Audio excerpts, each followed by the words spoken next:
ਚੱਕਰ ਚਿਹਨ ਅਰ ਬਰਨ ਜਾਤ ਅਰ ਪਾਤ ਨਹਿਨ ਜਿਹੇ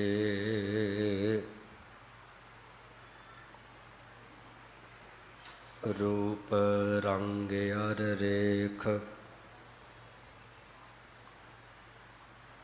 ਭੇਖ ਕਉ ਕਹਿ ਨਾ ਸਕਤ ਕਹੇ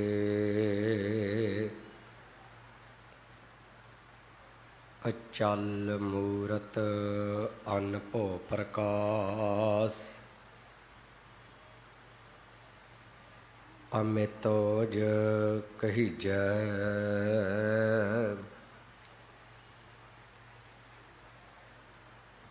ਕੋਟ ਇੰਦਰ ਇੰਦਰਾਨ ਸਾਹੇ ਸਹਾਨ ਗਣਿਜੈ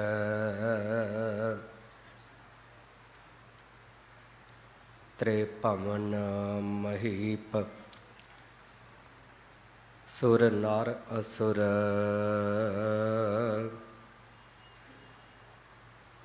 ਨੇਤ ਨੇਤ ਬਨ ਤ੍ਰਿਨ ਕਹਿਤ ਤਬ ਸਰਬ ਨਾਮ ਕਥੈ ਕਵਨ ਕਰਮ ਨਾਮ ਬਰਨਤ ਸੁਮਤ ਹਮ ਅਵਗੁਣ ਭਰੇ ਏਕ ਗੁਣ ਨਾਹੀ ਅੰਮ੍ਰਿਤ ਛਾੜ ਬਿਖੈ ਬਿਖ ਖਾਈ ਮਾਇਆ ਮੋਹ ਭਰਮ ਪੈ ਭੁੱਲੇ ਸੁਤ ਦਾ ਰਾਸਿਉ ਪ੍ਰੀਤ ਲਗਾਈ ਇਕ ਉਤਮ ਪੰਥ ਸੁਣਿਓ ਗੁਰ ਸੰਗਤ ਤੇਹ ਮਿਲੰਤ ਜਮ ਤਰਾਸ ਮਿਟਾਈ ਇਕ ਅਰਦਾਸ ਪਾਠ ਕੀਰਤ ਕੀ ਗੁਰ ਰਾਮਦਾਸ ਰਾਖੋ ਸ਼ਰਨਾਈ ਪਰਮ ਸਨਮਾਨਯੋਗ ਗੁਰੂ ਰੂਪ ਗੁਰੂ ਪਿਆਰੀ ਗੁਰੂ ਸਵਾਰੀ ਗੁਰੂ ਜੀ ਕਾ ਖਾਸ ਰੂਪ ਸਤ ਸੰਗਤ ਜੀਓ,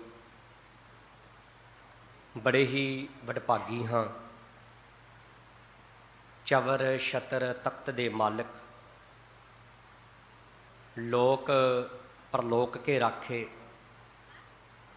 ਹਲਤ ਪਲਤ ਕੇ ਸਹਾਈ, ਵਾਲੀਏ ਕੁਲ ਆਲਮ, ਸਰਬਰੇ ਕਾਇਨਾਤ ਦੇ ਸਾਂਝੇ ਰਹਿਬਰ, ਰੂਹਾਨੀਅਤ ਕੇ ਭੰਡਾਰ ਗਿਆਨ ਦੇ ਮੁਜਸ਼ਮੇ, ਧੰਨ ਧੰਨ ਸ਼੍ਰੀ ਗੁਰੂ ਗ੍ਰੰਥ ਸਾਹਿਬ ਜੀ ਮਹਾਰਾਜ ਜੀ ਦੀ ਪਾਵਨ ਔਰ ਪਵਿੱਤਰ ਹਜ਼ੂਰੀ ਵਿੱਚ ਬੈਠਣ ਦਾ ਸੁਭਾਗ ਸਮਾਂ ਪ੍ਰਾਪਤ ਹੋਇਆ ਹੈ। ਸਤਿਗੁਰਾਂ ਦੇ ਪਾਵਨ ਔਰ ਪਵਿੱਤਰ ਅਸਥਾਨ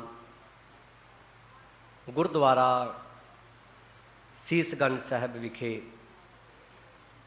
ਅੰਮ੍ਰਿਤ ਵੇਲੇ ਦੇ ਦੀਵਾਨਾਂ ਵਿੱਚ ਹਾਜ਼ਰੀ ਭਰ ਕੇ ਲੋਕ ਔਰ ਪਰਲੋਕ ਨੂੰ ਸਫਲਿਆਂ ਬਣਾਉਣ ਦਾ ਯਤਨ ਕਰ ਰਹੇ ਹਾਂ।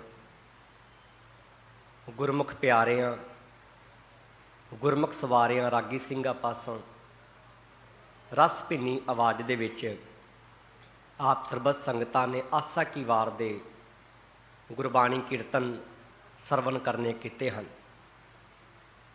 ਪਾਵਨ ਅਸਥਾਨ ਦੇ ਹੈੱਡ ਗ੍ਰੰਥੀ ਸਾਹਿਬਾਨ ਸਿੰਘ ਸਾਹਿਬ ਗਿਆਨੀ ਹਰਨਾਮ ਸਿੰਘ ਜੀ ਦੀ ਰਸਨਾ ਤੋਂ ਚੱਲ ਰਹੇ ਲੜੀਵਾਰ ਗੁਰ ਸ਼ਬਦ ਵਿਚਾਰ ਦਾ ਪਾਵਨ ਹੁਕਮ ਆਪ ਜੀ ਨੇ ਸਰਵਣ ਕਰਨਾ ਕੀਤਾ ਹੈ। ਸੋ ਆਓ ਕੁਝ ਕੁ ਸਮਾਂ ਮਿਲ ਕੇ ਗੁਰਮਤਿ ਵਿਚਾਰਾਂ ਦੀ ਸਾਂਝ ਪਾਈਏ। ਜਿਤਨੇ ਵੀ ਸਤਸੰਗੀ ਜਨ, ਨਾਮ ਜਪਣ ਵਾਲੀਆਂ ਰੂਹਾਂ, ਨਾਮ ਅਭਿਆਸੀ ਰੂਹਾਂ, ਸ਼ਰਧਾ, ਪ੍ਰੇਮ ਔਰ ਭਾਵਨਾ ਲੈ ਕੇ ਸਤਿਗੁਰਾਂ ਦੇ ਪਾਵਨ ਔਰ ਪਵਿੱਤਰ ਅਸਥਾਨ ਵਿਖੇ ਨਤਮਸਤਕ ਹੋਏ ਆ। ਸਾਰੀ ਸੰਗਤ ਮਿਲ ਕੇ ਪਿਆਰ ਸਹਿਤ ਕਰੋ ਰਸਨਾ ਪਵਿੱਤਰ, ਮਿਲ ਕੇ ਸਾਰੇ ਹੀ ਉਚਾਰਨ ਕਰੋ ਜੀ। ਸਤਨਾਮ ਸ਼੍ਰੀ ਵਾਹਿਗੁਰੂ ਸਾਹਿਬ ਜੀ। ਸਤਨਾਮ ਸ਼੍ਰੀ ਵਾਹਿਗੁਰੂ ਸਾਹਿਬ ਜੀ। ਗੌੜੀ ਕੀ ਵਾਰ ਮਹੱਲਾ ਪੰਜਵਾਂ।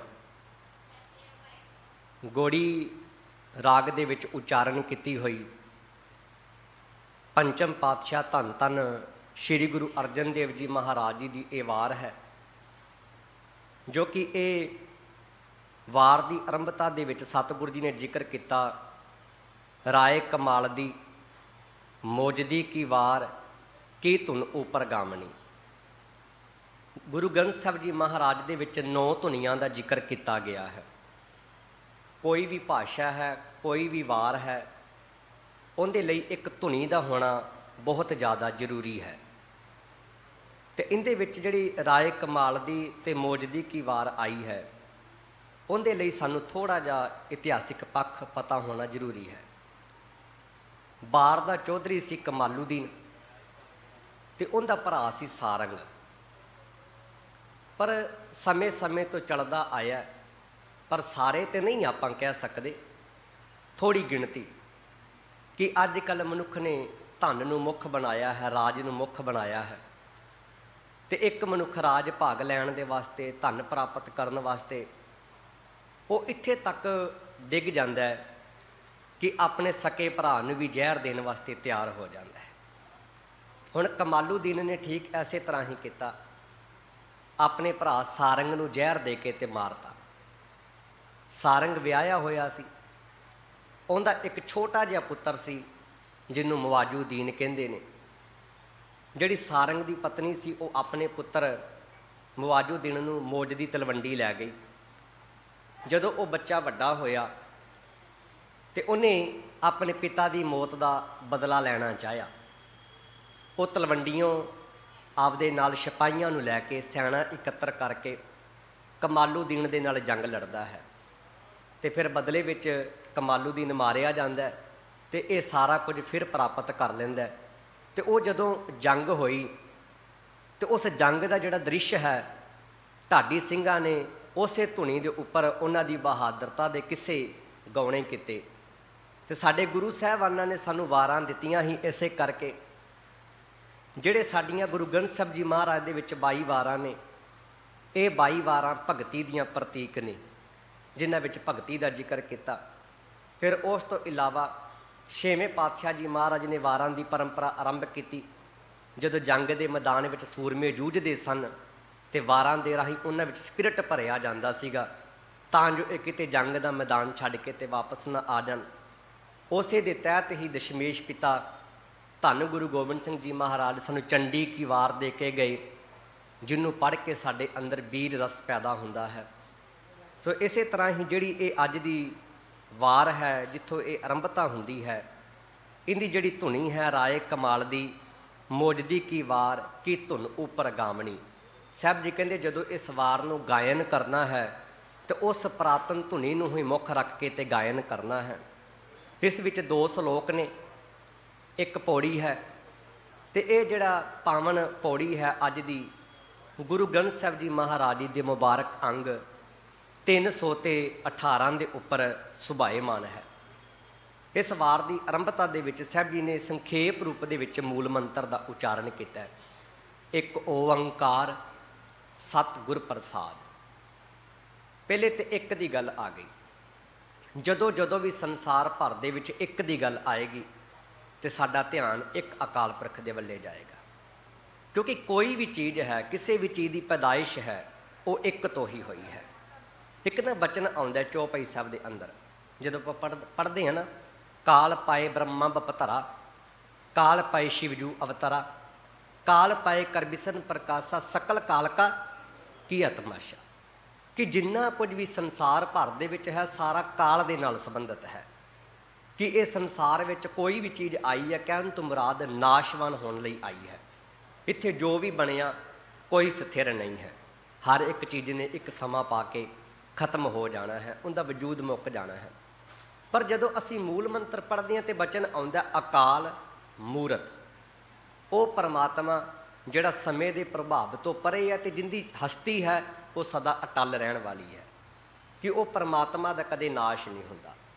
ਸੋ ਇਸੇ ਕਰਕੇ ਜਦੋਂ ਇੱਕ ਦੀ ਗੱਲ ਆਏਗੀ ਤੇ ਧਿਆਨ ਆਪਣੇ ਆਪ ਇੱਕ ਅਕਾਲ ਪੁਰਖ ਦੇ ਵੱਲੇ ਜਾਏਗਾ, ਕਿ ਇੱਕੋ ਇੱਕ ਪਰਮਾਤਮਾ ਹੈ ਜਿੰਦਾ ਕਦੇ ਵੀ ਨਾਸ਼ ਨਹੀਂ ਹੁੰਦਾ, ਤੇ ਉਹ ਹੈ ਵੀ ਇੱਕੋ ਹੀ ਹੈ ਆਦਿ ਕਾਲ ਤੋਂ, ਯੁਗਾਂ ਤੋਂ, ਤੇ ਉਹ ਇੱਕੋ ਹੀ ਰਿਹਾ ਹੈ।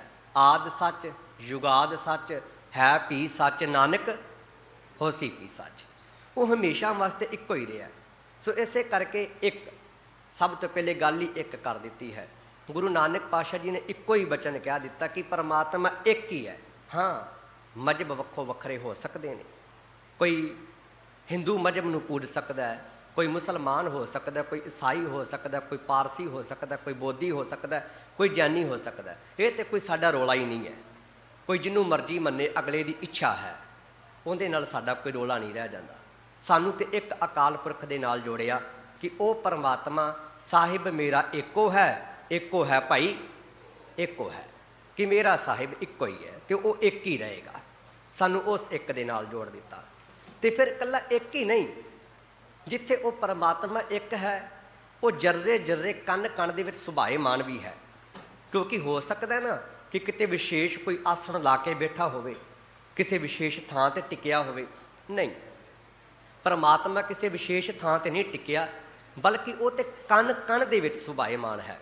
ਹਰ ਇੱਕ ਥਾਂ ਤੇ ਉਹ ਮੌਜੂਦ ਹੈ। ਤੇ ਉੱਪਰ ਇੱਕ ਲਫ਼ਜ਼ ਆਇਆ ਕਾਰ, ਐਦਾਂ ਕਰਕੇ ਡੰਡੀ ਆਉਂਦੀ ਹੈ ਨਾ ਕਾਰ, ਉਹਦਾ ਅਰਥ ਇਹ ਹੁੰਦਾ ਕਿ ਇਹ ਸਰਬ ਨਿਰੰਤਰ ਵਰਤ ਰਿਹਾ ਹੈ। ਪਰਮਾਤਮਾ ਹੁਣ ਵੀ ਸੁਭਾਏਮਾਨ ਹੈ, ਉਹ ਸਰਬ ਨਿਰੰਤਰ ਹੈ, ਕਿ ਉਹ ਹਰ ਵਕਤ ਵਰਤ ਰਿਹਾ ਹੈ।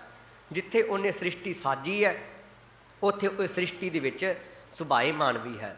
ਤੇ ਦੂਜਾ ਲਫ਼ਜ਼ ਆਇਆ ਸਤ, ਕਿ ਪਰਮਾਤਮਾ ਸਦੀਵੀ ਹੋਂਦ ਵਾਲਾ ਹੈ, ਕਿ ਉਹਦੀ ਜਿਹੜੀ ਹੋਂਦ ਹੈ ਉਹ ਕਦੇ ਮਿਟਾਈ ਨਹੀਂ ਜਾ ਸਕਦੀ।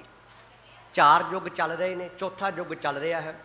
ਸਤਯੁੱਗ ਬੀਤਿਆ, ਤ੍ਰੇਤਾ ਬੀਤਿਆ, ਦੁਆਪਰ ਬੀਤਿਆ, ਤੇ ਕਲ ਯੁੱਗ ਦਾ ਸਮਾਂ ਚੱਲ ਰਿਹਾ ਹੈ। ਪਰ ਜਿਹੜਾ ਪਰਮਾਤਮਾ ਹੈ ਉਹ ਫਿਰ ਵੀ ਸੁਭਾਏਮਾਨ ਹੈ, ਉਹ ਸੱਤ ਹੈ। ਉਹ ਜਿੱਥੇ ਆਪ ਸੱਚਾ ਹੈ, ਉਹਦਾ ਨਾਮਣਾ ਵੀ ਸੱਚਾ ਹੀ ਹੈ। ਤੇ ਅੱਗੇ ਬਚਨ ਕਿਹਾ ਸਾਹਿਬ ਜੀ ਨੇ ਗੁਰ ਪ੍ਰਸਾਦ। ਜਦੋਂ ਗੁਰ ਪ੍ਰਸਾਦ ਦੀ ਗੱਲ ਆ ਗਈ ਤਾਂ ਪ੍ਰਸਾਦ ਦਾ ਮੀਨਿੰਗ ਹੀ ਗੁਰੂ ਦੀ ਕਿਰਪਾ ਹੈ। ਕਈ ਨਾ ਬਚਨ ਕਹਿ ਦਿੰਦੇ ਨੇ ਪ੍ਰਸ਼ਾਦ, ਇਹਨੂੰ ਪ੍ਰਸ਼ਾਦ ਨਹੀਂ, ਇਹਨੂੰ ਪ੍ਰਸਾਦ ਕਹਿਣਾ।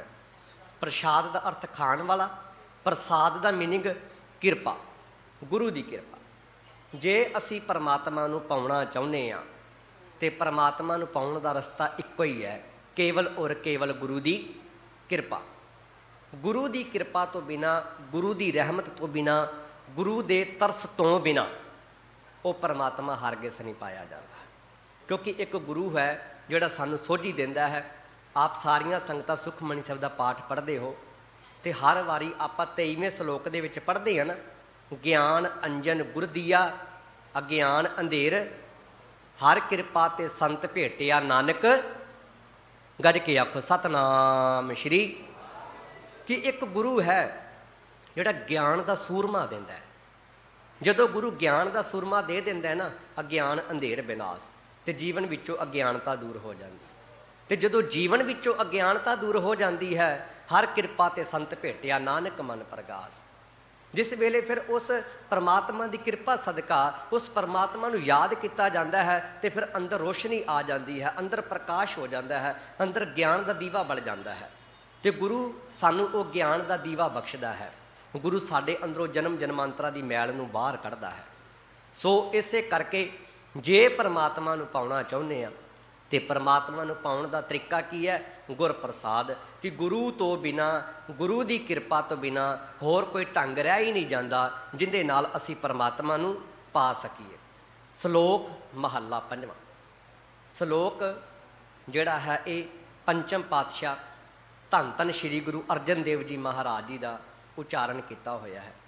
ਜਿਹੜੀ ਵਾਰ ਹੈ, ਵਾਰ ਦਾ ਮੂਲ ਰੂਪ ਹੋਇਆ ਕਰਦਾ ਪੌੜੀ, ਤੇ ਉਸ ਪੌੜੀ ਨੂੰ ਸਮਝਣ ਵਾਸਤੇ ਸਾਹਿਬ ਜੀ ਸ਼ਲੋਕ ਉਚਾਰਨ ਕਰਦੇ ਨੇ। ਹਰੇਕ ਪੌੜੀ ਦੇ ਨਾਲ ਘੱਟੋ ਘੱਟ 2 ਸ਼ਲੋਕਾਂ ਦਾ ਹੋਣਾ ਜ਼ਰੂਰੀ ਹੈ। ਹਰੇਕ ਪੌੜੀ ਦੇ ਨਾਲ ਘੱਟ ਤੋਂ ਘੱਟ 2 ਸ਼ਲੋਕ ਉਚਾਰਨ ਕੀਤੇ ਜਾਂਦੇ ਨੇ, ਵੱਧ ਜਿੰਨੇ ਮਰਜ਼ੀ ਉਚਾਰਨ ਕੀਤੇ ਜਾ ਸਕਦੇ, ਪਰ ਇੱਕ ਪੌੜੀ ਨੂੰ ਸਮਝਣ ਵਾਸਤੇ ਘੱਟ ਤੋਂ ਘੱਟ 2 ਸ਼ਲੋਕ। ਤੇ ਪੰਚਮ ਪਾਤਸ਼ਾਹ ਗੁਰੂ ਅਰਜਨ ਦੇਵ ਜੀ ਮਹਾਰਾਜ ਨੇ ਇਸ ਸ਼ਲੋਕ ਦੇ ਵਿੱਚ ਨਾਮ ਦਾ ਜ਼ਿਕਰ ਕੀਤਾ ਹੈ, ਬੰਦਗੀ ਦਾ ਜ਼ਿਕਰ ਕੀਤਾ ਹੈ। ਮਨੁੱਖ ਇਸ ਸੰਸਾਰ ਦੇ ਵਿੱਚ ਬੰਦਗੀ ਕਰਨ ਵਾਸਤੇ ਆਇਆ ਹੈ। ਆਪਾਂ ਬਚਨ ਪੜ੍ਹਦੇ ਹਾਂ ਨਾ, ਕਰ ਬੰਦੇ ਤੂੰ ਬੰਦਗੀ, ਜਿਚਰ ਘਟ ਮੈਂ ਸਾਹੋ। ਕਹਿੰਦੇ ਹੇ ਭਲਿਆ ਮਨੁੱਖਾ, ਜਿੰਨੀ ਦੇਰ ਤੱਕ ਤੇਰੇ ਘੱਟ ਦੇ ਵਿੱਚ ਸਾਹ ਚੱਲਦੇ ਆ ਨਾ, ਉਹਨਾਂ ਦੇਰ ਤੱਕ ਤੂੰ ਬੰਦਗੀ ਕਰਦਾ ਰਹਿ, ਉਹਨਾਂ ਦੇਰ ਤੂੰ ਰੱਬ ਦੀ ਇਬਾਦਤ ਕਰਦਾ ਰਹਿ। ਸਾਨੂੰ ਬੰਦਗੀ ਦੇ ਨਾਲ ਜੋੜਿਆ। ਸਾਹਿਬ ਜੀ ਨੇ ਤੇ ਬਚਨ ਵੀ ਇੱਥੇ ਤੱਕ ਕਹਿ ਦਿੱਤਾ ਗੁਰੂ ਨਾਨਕ ਪਾਤਸ਼ਾਹ ਜੀ ਮਹਾਰਾਜ ਨੇ, ਕਹਿੰਦੇ ਬੰਦੀ ਅੰਦਰ ਸਿਫਤ ਕਰਾਏ ਤਾਂ ਕੋ ਕਹੀ ਹੈ ਬੰਦਾ। ਕਹਿੰਦੇ ਤੂੰ ਬੰਦਾ ਹੀ ਤਾਂ ਕਹਾ ਸਕਦਾ ਜੇ ਤੂੰ ਬੰਦਗੀ ਕਰਦਾ ਹੈ, ਤੇ ਜੇ ਬੰਦੇ ਕੋਲ ਬੰਦਗੀ ਨਹੀਂ ਤਾਂ ਮੀਨਿੰਗ ਉਹ ਬੰਦਾ ਵੀ ਨਹੀਂ ਹੈ। ਸਾਡਾ ਅਸਲ ਕੰਮ ਤੇ ਪਰਮਾਤਮਾ ਦੀ ਇਬਾਦਤ ਕਰਨਾ ਹੀ ਹੈ। ਸਾਡਾ ਅਸਲ ਕੰਮ ਤੇ ਪਰਮਾਤਮਾ ਨੂੰ ਯਾਦ ਕਰਨਾ, ਉਹਦੀ ਸਿਫਤ ਸਲਾਹ ਕਰਨੀ ਹੀ ਹੈ।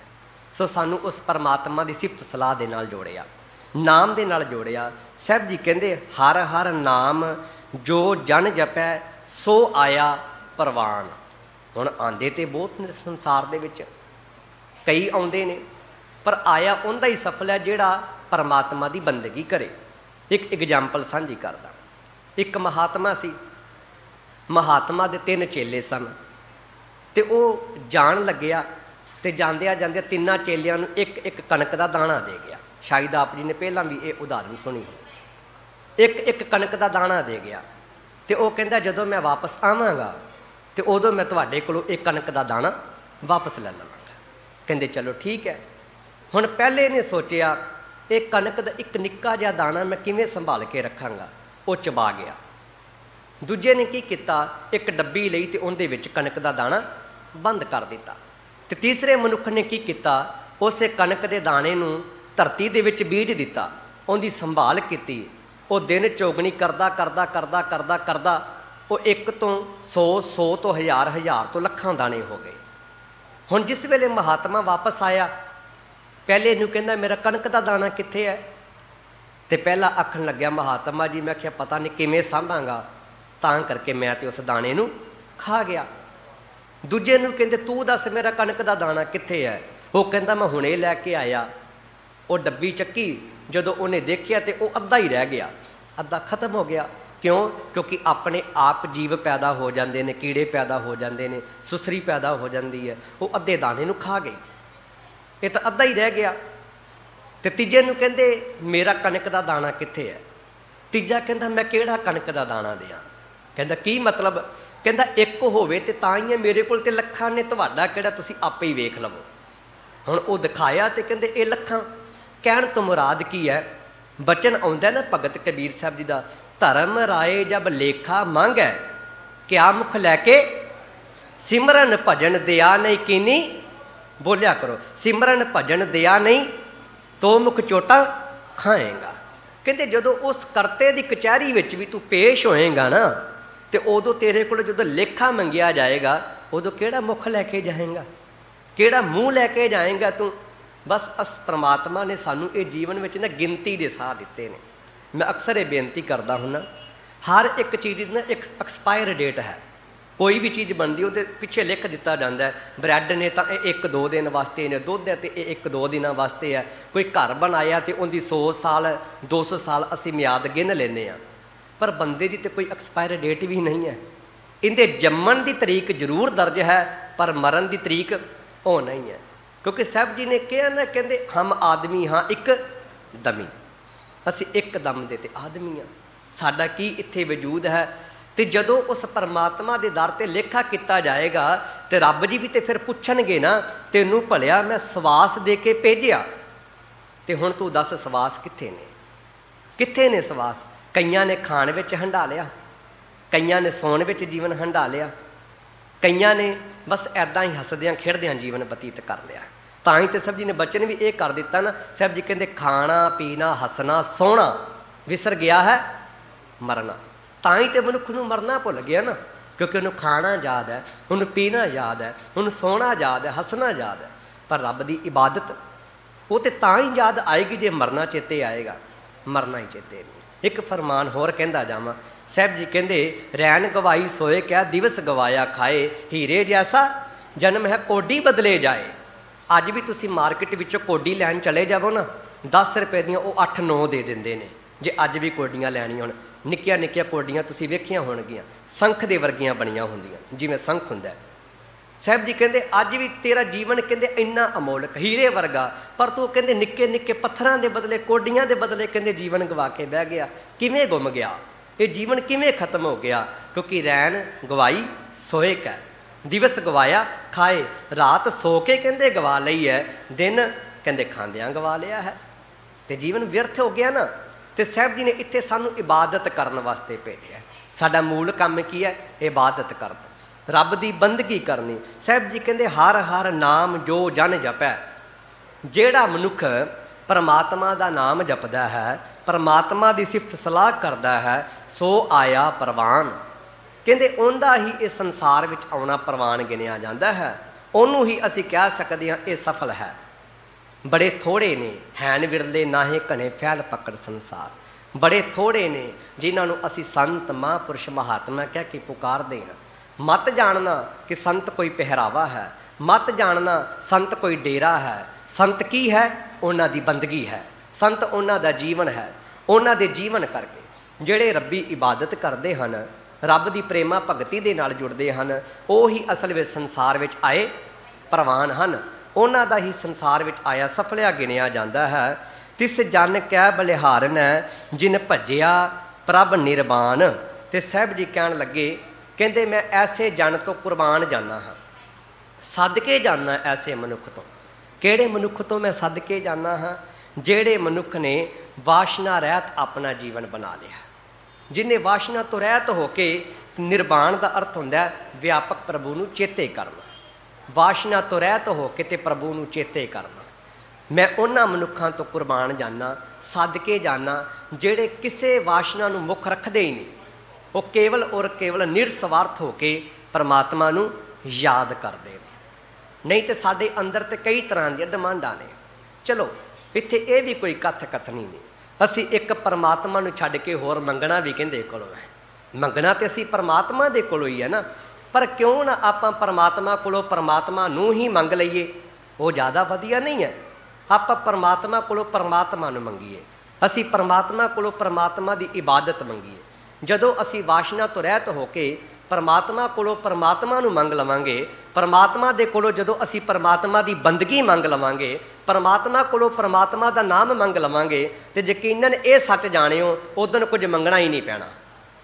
ਉਦੋਂ ਕੁਝ ਨਹੀਂ ਮੰਗਣਾ ਪੈਣਾ। ਕਿਉਂ? ਕਿਉਂਕਿ ਉਸ ਦਿਨ ਤੇ ਸਤਿਗੁਰੂ ਨੇ ਆਪਣੇ ਆਪ ਹੀ ਸਾਰਾ ਕੁਝ ਦੇ ਦੇਣਾ ਹੈ। ਸੌਖਾ ਜਿਹਾ ਹੀ ਬਚਨ ਹੈ। ਸਾਰੇ ਬੋਲੋ, ਜੋ ਮੰਗਿਆ ਠਾਕੁਰ ਸੋਈ ਸੋਈ ਉਹੀ ਕਹਿੰਦੇ ਦਿੰਦਾ ਹੈ।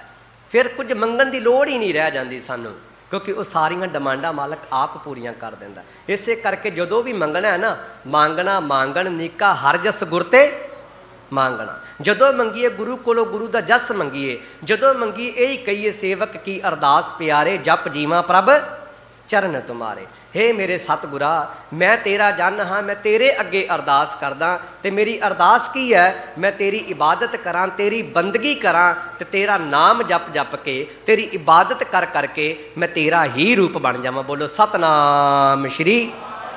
ਇਹੀ ਅਸੀਂ ਪਰਮਾਤਮਾ ਕੋਲੋਂ ਮੰਗਣਾ ਹੈ। ਜਨਮ ਮਰਨ ਦੁੱਖ ਕੱਟਿਆ ਹਰ ਭੇਟਿਆ ਪੁਰਖ ਸੁਜਾਨ। ਜਿਹੜੇ ਫਿਰ ਪਰਮਾਤਮਾ ਨੂੰ ਕਹਿੰਦੇ ਯਾਦ ਕਰਦੇ ਨੇ ਨਾ, ਜਿਹੜੇ ਉਸ ਪਰਮਾਤਮਾ ਨੂੰ ਕਹਿੰਦੇ ਇਬਾਦਤ ਕਰਦੇ ਨੇ, ਉਹਨਾਂ ਦਾ ਜਨਮ ਤੇ ਮਰਨ ਦਾ ਦੁੱਖ ਕੱਟਿਆ ਜਾਂਦਾ ਹੈ। ਇਹ ਦੋ ਸਭ ਤੋਂ ਵੱਡੇ ਦੁੱਖ ਨੇ, ਇੱਕ ਜਨਮ ਦਾ ਦੁੱਖ, ਇੱਕ ਮਰਨ ਦਾ ਦੁੱਖ। ਕਿਉਂਕਿ ਦੇਖੋ, ਜਦੋਂ ਜਨਮ ਲੈਣਾ ਤੇ 10 ਮਹੀਨੇ ਮਾਂ ਦੇ ਗਰਭ ਵਿੱਚ, ਚਲੋ ਡਾਕਟਰੀ ਲੈਂਗੁਏਜ ਵਿੱਚ 10 ਮਹੀਨੇ ਨੇ, ਸਾਡੀ ਲੈਂਗੁਏਜ ਵਿੱਚ 9 ਮਹੀਨੇ ਨੇ। 10 ਮਹੀਨੇ ਮਾਂ ਦੇ ਪੇਟ ਵਿੱਚ ਪੁੱਠਾ ਲਟਕਿਆ ਰਹਿੰਦਾ ਹੈ। ਬੜਾ ਦੁੱਖ ਹੈ। ਇੰਨਾ ਲੰਬਾ ਸਮਾਂ ਕਿਵੇਂ ਪੁੱਠਾ ਲਟਕਿਆ ਰਹਿੰਦਾ ਹੈ। ਸਭ ਤੋਂ ਵੱਡਾ ਜਨਮ ਦਾ ਦੁੱਖ ਹੈ। ਫਿਰ ਮਰਨ ਦਾ ਦੁੱਖ, ਜਿੰਦ ਨੇ ਮਾਣੀ ਕੱਢੀ ਹੈ ਹੱਡਾਂ ਕੂ ਕੜਕਾਏ। ਫਿਰ ਜਦੋਂ ਜਿੰਦ ਨਿਕਲਦੀ ਹੈ ਤੇ ਉਦੋਂ ਵੀ ਕਹਿੰਦੇ ਹੱਡਾਂ ਨੂੰ ਕੜਕਾਇਆ ਜਾਂਦਾ ਹੈ। ਕੱਲੀਆਂ ਕੱਲੀਆਂ ਹੱਡੀਆਂ ਤੋੜ ਕੇ ਤੇ ਜਿੰਦ ਬਾਹਰ ਕੱਢੀ ਜਾਂਦੀ। ਤਾਂ ਕਰਕੇ ਸਭ ਤੋਂ ਵੱਡਾ ਜੇਕਰ ਕੋਈ ਦੁੱਖ ਗਿਣਿਆ ਜਾਂਦਾ ਹੈ, ਉਹ ਜਨਮ ਤੇ ਮਰਨ ਦਾ ਦੁੱਖ ਗਿਣਿਆ ਜਾਂਦਾ ਹੈ। ਪਰ ਹੁਣ ਇੱਥੇ ਸਾਹਿਬ ਜੀ ਨੇ ਗੱਲ ਕੀਤੀ ਭੇਟਿਆ ਪੁਰਖ ਸੁਜਾਨ। ਜਿਨ੍ਹਾਂ ਨੇ ਸਾਹਿਬ ਜੀ ਨੂੰ ਭੇਟਿਆ, ਜਿਨ੍ਹਾਂ ਨੇ ਪ੍ਰਮਾਤਮਾ ਦੀ ਇਬਾਦਤ ਕੀਤੀ, ਜਿਹੜੇ ਪ੍ਰਮਾਤਮਾ ਦੇ ਨਾਲ ਜੁੜ ਗਏ, ਉਹਨਾਂ ਨੂੰ ਇਹ ਦੁੱਖ ਆਉਂਦਾ ਹੀ ਨਹੀਂ ਹੈ। ਉਹਨਾਂ ਨੂੰ ਇਹ ਦੁੱਖ ਨਹੀਂ ਸਤਾਉਂਦਾ, ਬਲਕਿ ਉਹ ਜੰਮਦੇ ਵੀ ਆਸਾਨੀ ਨਾਲ ਨੇ ਤੇ ਮਰਦੇ ਵੀ ਆਸਾਨੀ ਨਾਲ ਨੇ। ਬਚਨ ਹੈ ਨਾ, ਕਿਆ ਜਾਣਾ ਕਿਵੇਂ ਮਰਾਂਗੇ, ਕੈਸਾ ਮਰਨਾ ਹੋਏ, ਜੇਕਰ ਸਾਹਿਬ ਮਨੋ ਨਾ ਵਿਸਰੈ, ਤਾਂ ਸਹਿਲਾ ਮਰਨਾ ਹੋਏ। ਕਹਿੰਦੇ ਪਤਾ ਨਹੀਂ ਕਿਵੇਂ ਮਰਾਂਗੇ, ਕਿਵੇਂ ਮੌਤ ਆਏਗੀ, ਕੋਈ ਗਰੰਟੀ ਨਹੀਂ ਹੈ। ਐਕਸੀਡੈਂਟ ਨਾਲ ਮਰਾਂਗੇ, ਕੁਝ ਖਾ ਕੇ ਮਰਾਂਗੇ, ਅਟੈਕ ਹੋਏਗਾ, ਕੀ ਹੋਏਗਾ ਸਾਨੂੰ ਕੁਝ ਪਤਾ ਨਹੀਂ ਹੈ, ਕਿਵੇਂ ਮਰ ਜਾਣਾ ਹੈ। ਬਸ ਇਹ ਹੀ ਕਹਿਣਗੇ ਰਾਤੀ ਚੰਗਾ ਭਲਾ ਸੁੱਤਾ ਸੀ, ਸਵੇਰ ਨੂੰ ਪ੍ਰਾਣ ਚਲੇ ਗਏ। ਕਈ ਵਾਰੀ ਨਾ ਘਰ ਦੇ ਵਿੱਚ ਗੈਸਟ ਆ ਜਾਂਦੇ ਨੇ, ਕਈ ਵਾਰੀ ਘਰ ਦੇ ਵਿੱਚ ਰਿਸ਼ਤੇਦਾਰ ਆ ਜਾਂਦੇ ਨੇ, ਤੇ ਅਕਸਰ ਕਿਹਾ ਜਾਂਦਾ ਰਿਸ਼ਤੇਦਾਰ ਆਏ ਨੇ, ਕੁਝ ਖਾਣ ਵਾਸਤੇ ਲੈ ਕੇ ਆਓ, ਇਹਨਾਂ ਦੀ ਸੇਵਾ ਕਰਨੀ ਹੈ, ਆਓ ਭਗਤ ਕਰਨੀ ਹੈ। ਮਨੁੱਖ ਘਰ ਦੇ ਵਿੱਚੋਂ ਜਾਂਦਾ ਹੈ, ਉਹਨਾਂ ਵਾਸਤੇ ਕੁਝ ਖਾਣ ਲੈਣ ਵਾਸਤੇ ਜਾਂਦਾ ਹੈ, 2 ਮਿੰਟ ਬਾਅਦ ਹੀ ਸੁਨੇਹਾ ਆ ਜਾਂਦਾ, ਕਾਹਦਾ, ਕਿ ਆ ਤੁਹਾਡਾ ਭਾਈ ਮੁਰਦਾ ਚੱਕ ਕੇ ਲੈ ਜਾਓ, ਇਹਦੇ ਪ੍ਰਾਣ ਚਲੇ ਗਏ ਨੇ। ਕਹਿਣ ਤੋਂ ਮੁਰਾਦ ਮੌਤ ਦਾ ਤਾਂ ਕੋਈ ਪਤਾ ਨਹੀਂ ਕਿਹੜੇ ਵੇਲੇ ਕਿਵੇਂ ਆਏਗੀ, ਪਰ ਇੰਨੀ ਗੱਲ ਪਤਾ ਹੈ, ਜੇਕਰ ਉਸ ਅਕਾਲ ਪੁਰਖ ਪਰਮਾਤਮਾ ਨੂੰ ਯਾਦ ਕਰਦੇ ਹੋਵਾਂਗੇ ਨਾ, ਤੇ ਬੜੀ ਸਹਿਲੀ ਮੌਤ ਆਏਗੀ, ਬੜੀ ਆਸਾਨਮਈ ਮੌਤ ਆਏਗੀ। ਇਸੇ ਕਰਕੇ ਜੇਕਰ ਸਾਹਿਬ ਮਨੋ ਨਾ ਵਿਸਰੈ, ਤਾਂ ਸਹਿਲਾ ਮਰਨਾ ਹੋਏ। ਹੁਣ ਮੌਤ ਇੱਕ ਨਾਮ ਜਪਣ ਵਾਲੀ ਰੂਹ ਨੂੰ ਵੀ ਆਉਂਦੀ ਹੈ, ਮੌਤ ਇੱਕ ਹੰਕਾਰੀ ਨੂੰ ਵੀ ਆਉਂਦੀ ਹੈ, ਆਉਂਦੀ ਤੇ ਦੋਨਾਂ ਨੂੰ ਹੈ। ਇੱਕ ਐਗਜ਼ਾਮਪਲ ਸਾਂਝੀ ਕਰਦਾ ਹਾਂ, ਉਦਾਹਰਣ ਸਾਂਝੀ ਕਰਦਾ, ਪਹਿਲੇ ਗੱਜ ਕੇ ਆਖੋ ਸਤਨਾਮ ਸ਼੍ਰੀ। ਇੱਕ ਦਫਾ ਕੀ ਹੋਇਆ, ਇੱਕ ਰਾਜਾ ਸੀ, ਰਾਜਾ ਉੱਠਿਆ, ਬਹੁਤ ਹੰਕਾਰੀ ਹੈ। ਉੱਠਦਿਆਂ ਨਾਲ ਸਵੇਰੇ ਸਵੇਰੇ ਵਜ਼ੀਰ ਨੂੰ ਆਵਾਜ਼ ਮਾਰਦਾ, ਕਹਿੰਦਾ ਹੇ ਵਜ਼ੀਰ ਮੇਰੇ ਪਾਸ ਆ। ਵਜ਼ੀਰ ਗਿਆ, ਕਹਿੰਦਾ ਮੇਰੇ ਵਾਸਤੇ ਪਾਉਣ ਵਾਸਤੇ ਕੋਈ ਵਧੀਆ ਜਿਹੇ ਕੱਪੜੇ ਕੱਢ, ਮੇਰੇ ਵਾਸਤੇ ਕੋਈ ਚੋਲਾ ਕੱਢ। ਪਹਿਲਾ ਕੱਢਿਆ, ਕਹਿੰਦਾ ਨਹੀਂ ਇਹ ਨਹੀਂ ਲੈਣਾ। ਦੂਜਾ ਕੱਢਿਆ, ਕਹਿੰਦਾ ਇਹ ਵੀ ਨਹੀਂ ਲੈਣਾ। ਇੱਦਾਂ ਕਰਦਿਆਂ ਕਰਦਿਆਂ ਅਣਗਿਣਤ ਕੱਪੜੇ ਬਦਲੇ। ਫਿਰ ਉਸ ਤੋਂ ਬਾਅਦ ਵਜ਼ੀਰ ਨੂੰ ਕਹਿੰਦਾ ਮੇਰੇ ਵਾਸਤੇ ਜੋੜਾ ਕੱਢ, ਮੇਰੀਆਂ ਚੱਪਲਾਂ ਕੱਢ, ਮੇਰੀ ਜੁੱਤੀ ਕੱਢ। ਤੇ ਵਜ਼ੀਰ ਕਹਿੰਦਾ ਹੇ ਸ਼ਹਿਨਸ਼ਾਹ ਮੈਂ ਤੇਰਾ ਵਜ਼ੀਰ ਹਾਂ, ਨੌਕਰ ਨਹੀਂ। ਕਹਿੰਦਾ ਖਬਰਦਾਰ ਜੇ ਤੂੰ ਮੇਰੇ ਮੂਹਰੇ ਬੋਲਿਆ। ਚਲੋ ਵਜ਼ੀਰ ਵਾਰ-ਵਾਰ ਜੋੜੇ ਲਿਆਉਂਦਾ ਰਿਹਾ, ਇਹਨੇ ਪਹਿਲੇ ਨੂੰ ਵੀ ਠੁਕਰਾ ਦਿੱਤਾ, ਦੂਜੇ ਨੂੰ ਵੀ ਠੁਕਰਾ ਦਿੱਤਾ, ਵਾਰ-ਵਾਰ ਠੁਕਰਾਉਂਦਾ ਰਿਹਾ। ਆਖਰਕਾਰ ਕੀ ਹੋਇਆ, ਜਦੋਂ ਇਹ ਤਬੇਲੇ ਵਿੱਚ ਆਇਆ ਤੇ ਹੁਣ ਘੋੜੇ ਵੇਖਣ ਲੱਗਿਆ, ਅਲੱਗ-ਅਲੱਗ ਘੋੜੇ ਵੇਖਦਾ ਹੈ। ਇੱਕ ਘੋੜੇ ਤੇ ਸਵਾਰ ਹੋ ਗਿਆ। ਜਿਵੇਂ ਘੋੜੇ ਤੇ ਸਵਾਰ ਹੋਇਆ, ਹੁਣ ਸਾਰੇ ਸਿਪਾਹੀ ਆਓ ਭਗਤ ਕਰਨ ਵਾਸਤੇ ਖੜੇ ਨੇ, ਨਮਸਕਾਰ ਕਰਨ ਵਾਸਤੇ ਖੜੇ ਨੇ। ਸਾਰਿਆਂ ਨੇ ਨਮਸਕਾਰ ਕੀਤੀ ਤੇ ਇਹਨੇ ਬਦਲੇ ਵਿੱਚ ਜਵਾਬ ਨਹੀਂ ਦਿੱਤਾ।